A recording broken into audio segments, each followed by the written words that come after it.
Salutations, bienvenue aux archives mal rangées. Oula, je me demande de manière fortuite, quel personnage, historique ou non, va-t-il choisir? Je suis fou. Eh bien, tu fais bien de poser la question, cher ami, auquel je n'ai pas envie d'envoyer de réponse négative de peur de me faire tabasser. Car aujourd'hui, le sujet de la vidéo sera... Jacques d'Écosse. Vous devriez arrêter de sourire parce que je vous promets, ça devient vraiment malsain. Né le 16 octobre 1430 à Édimbourg, il est le fils de Jacques Ier et Jeanne Beaufort. Son enfance est plutôt compliquée. À 7 ans, son père meurt, assassiné, et est donc sous la régence de sa mère. Cependant, celle-ci est écartée du pouvoir quand elle se remarie. S'engage alors une rivalité entre deux hommes pour la régence.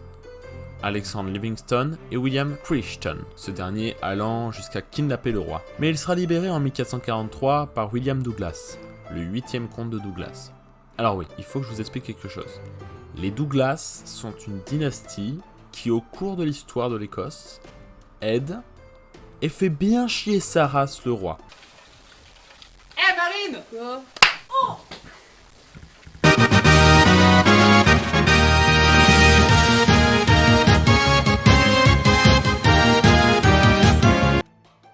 Bref, reprenons. À 18 ans, il parviendra donc au trône d'Écosse.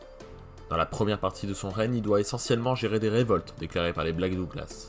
Celles-ci sont déclenchées par William Douglas. Afin de calmer le jeu des révoltes, Jacques II invite William à manger chez lui en 1452. Il lui propose alors de rompre ses alliances avec les autres comtes à travers une blague qui aujourd'hui est devenue célèbre, dont voici étonnamment une archive. Mais ce dernier, de manière surprenante, n'est pas conquis par la blague et refuse. Sous excès de colère, Jacques II pète un câble et le plante. Oui, le plante. En fait, le règne de Jacques va être d'éliminer les Douglas un par un, jusqu'au dernier par revanche. Le comte de l'époque, le 8e William Douglas, est assassiné. Le 9e déchu de ses biens pour trahison pendant qu'il est à Londres. Son frère tué dans une bataille en 55. Un est exécuté, l'autre doit vivre en exil, etc. Ensuite, la deuxième partie du règne de Jacques II se focusera, comme focus, comme on dit quand on est une grosse merde, sur la guerre des Deux Roses. Qu'est-ce que la guerre des Deux Roses? C'est vrai.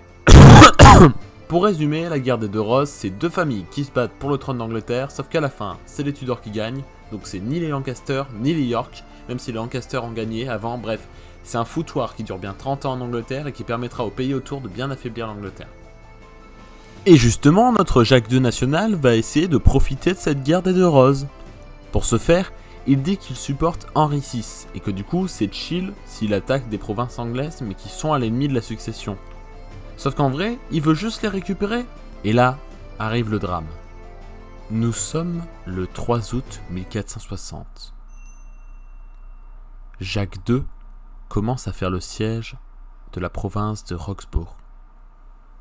Il fait chaud. Les armées se mettent en place pour un long siège qui devrait permettre à la nation écossaise de se développer et peut-être un jour renverser son voisin anglais.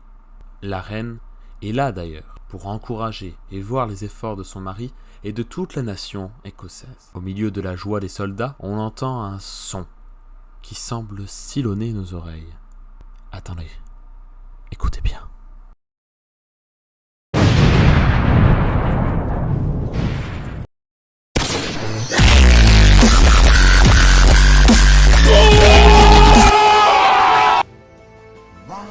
Oui, il est mort par l'explosion d'un canon, alors qu'il y avait sa reine en train de l'encourager. La vie, ça tient pas à grand chose quand même.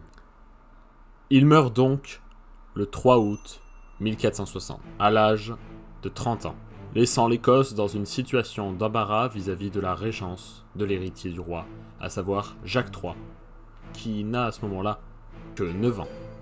Ce qu'on peut retenir de ce règne de Jacques II, c'est les intrigues, les meurtres, les conflits d'intérêts entre différentes dynasties, les clans, etc. dans une histoire écossaise qu'on n'étudie pas souvent. Et la vie de Jacques II peut nous rappeler une chose, c'est que, quand bien même la blague est nulle, rigolez-y. Mais rigolez-y franchement, si vous voulez pas terminer comme William Douglas. c'est la fin de cette archive. Mais vous savez, il nous en reste encore plein d'autres à découvrir.